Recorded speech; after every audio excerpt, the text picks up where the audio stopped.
Cocktails are the lubricants of diplomatic intercourse.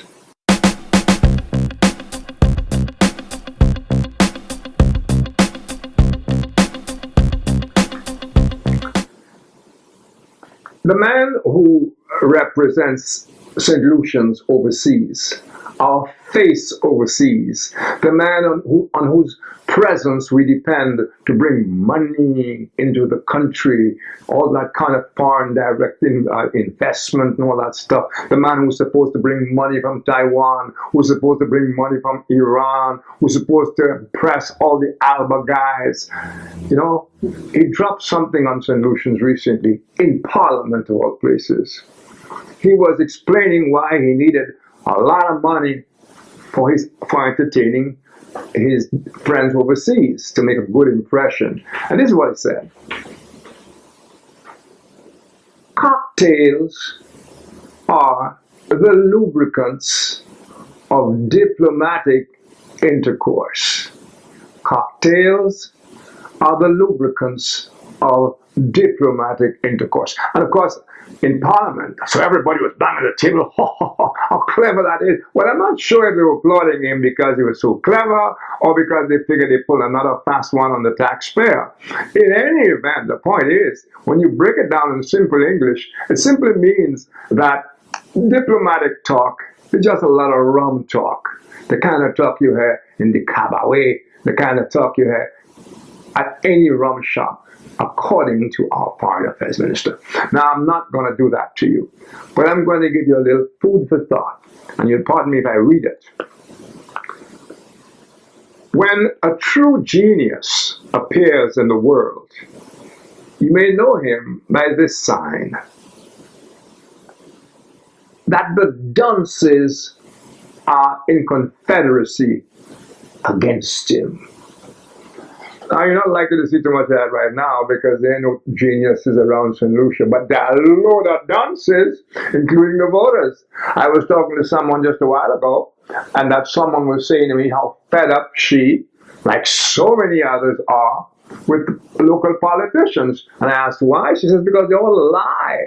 And I said, but if we know they all lie, why don't we treat them like liars? But the truth is, we encourage the liars. We encourage the taking us for a ride. We encourage the Foreign Affairs Minister to talk foolishness about diplomatic intercourse lubricated by booze. We're the ones who do all that kind of stuff.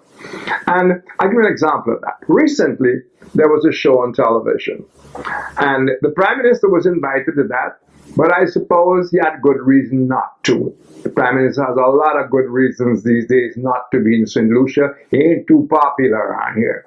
So he prefers instead to go talk to St. Lucians overseas who love to kiss butt. Okay?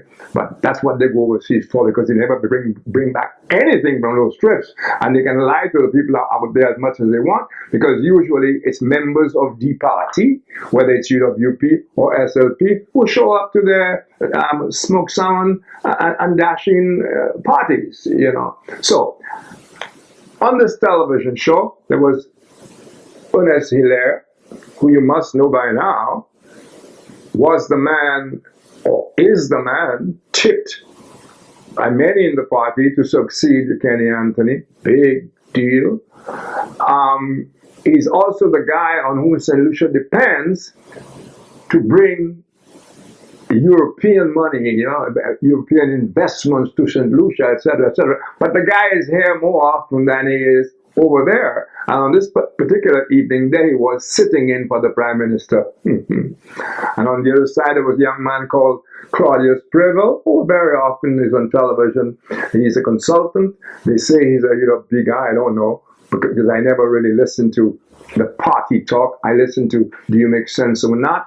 And there was a guy whom everybody has heard of, but, well, whom everybody knows. I'm not so sure they heard of him. This is Brian Luisi, who is the Chamber of Commerce exec or something or other, but nobody knows what he says because he says nothing.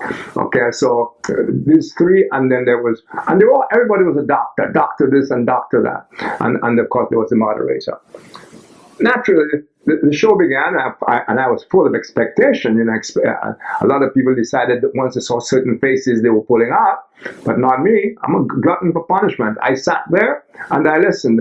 And Prevel opened up with a whole bunch of sins of the current government. Greinberg, and they're all branded. Greinberg, Rochamel, NCA, Helen Knight, Selenaire. You can just rattle them up. Everyone, a bombshell scandal that the people paid for through the neck. And when it was Hila's turn to talk, Hila said, I could say this. I could say this and that. And he mentioned a couple of things I don't remember. But we shouldn't do that. It's pointless going over that again. Let's see how we can find a way out of this mess, which is like a sick guy coming to see a doctor, and the doctor not asking him, what do you eat? Do you exercise? Do you take dope? Do you do? I want to know nothing about you. You're sick, so bring on the Gwen fehi.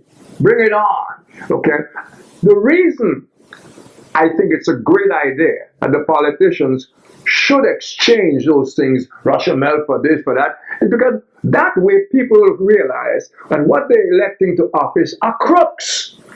Crooks. We keep electing crooks to office who take pride in calling each other criminals and whatnot, and we should encourage them to do that. So we hear. The only difference was that Hilaire on his side, the things he was saying was without evidence. They may be true, I don't know, but they were without evidence what he was claiming, whereas what the other guy was claiming was true. The worst part of the show for me, again, shows what idiots we are, that nobody said anything, was Calix George, the former Minister of Government, who had been in office, I think, at least 2 terms, something like that, stood up and he asked to say a few words. And the moderator said to him, we only wanted to ask a question. Can you believe that? Calix George, who is a government minister who could tell us why we are in this mess and might want to suggest to us how we can get out of this mess, was prevented from saying what he had to say. Are we a sick country or what?